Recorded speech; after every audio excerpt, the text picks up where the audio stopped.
We watched and waited for several moments. He didn't return. "That doesn't look right," I said, feeling an uneasiness growing inside. "Should we tell the watch?" I scanned the camp and spotted on the far opposite side the tiny fire of the watch and 2 men poking it with sticks. Ammar slung his bag over his shoulder and estimated the possibilities. "Extinguish the lamp. Let's take the long way back to camp," and led me west along the ridge leading toward the disappearance of the stranger.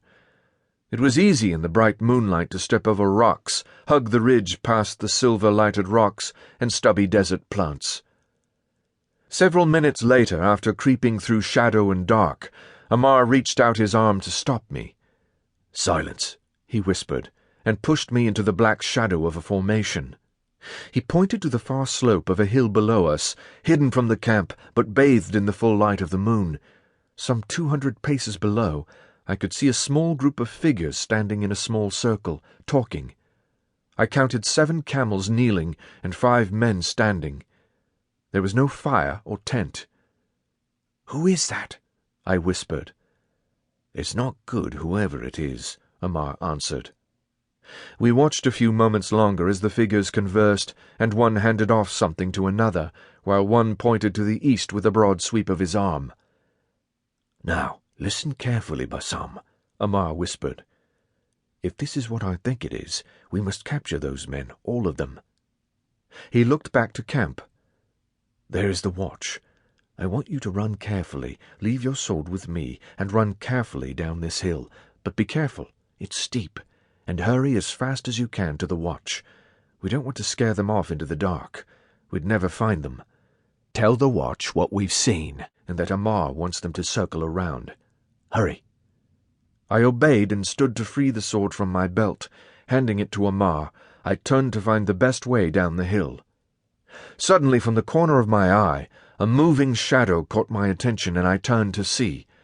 At that exact same moment, a black-shrouded figure stood up from his crouching place behind the formation and came around silently, like a violent cloud, directly at me. Ammar was 3 paces away and turned just in time to see the attacker leap. In my panic, I saw only one thing, a long, sharp knife flashing in the moonlight and pointed directly at me. "Ammar!"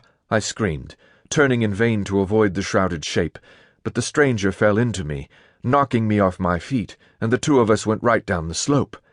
He was shouting. I was calling for Ammar as we tumbled and turned in a great blanket of black dust, head over heels, until we stopped with a heavy thud at the bottom in a heap of choking dust and pain. I immediately rolled to my knees and tried to get up. I felt dizzy and dazed, and suddenly noticed a terrible searing pain spreading through my right shoulder. I could hardly breathe and couldn't move my arm. The attacker lay there close to me, slower in getting up.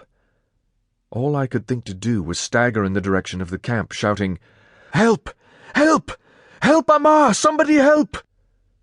Fortunately, my alarm roused those nearest me, and the men of the watch stood quickly, looking in our direction. I could hardly take one step in front of the other as pain rushed through my shoulder and across my chest. I felt like I was going to pass out. I called again, limping and dragging myself toward camp. "Help! Help! Help, Ammar!" My attacker jumped to his feet and took a step toward me, but quickly stopped to feel about for his knife in the dark. Failing to find it, he turned and hurried to climb up the sliding sands of the rocky slope toward Ammar. I could not see the brawl that took place up the hill in the silvery moonlight, but I heard more shouting. Several dozen men with swords unsheathed raced past me, shouting and attacking the hill to come to Ammar's aid. I was just ready to turn around myself when the familiar voice of Malik ordered me to stop. "Bassam, you're bleeding. Sit here," Malik snapped. "On the ground, lie down," he ordered. "No, Ammar! He is up there. Go help him. I'm all right." Malik grabbed my arm, and I cried out in pain. I took a few more steps, and then quite suddenly, my world spun darkly into circles, and all went black. I collapsed into the arms of another.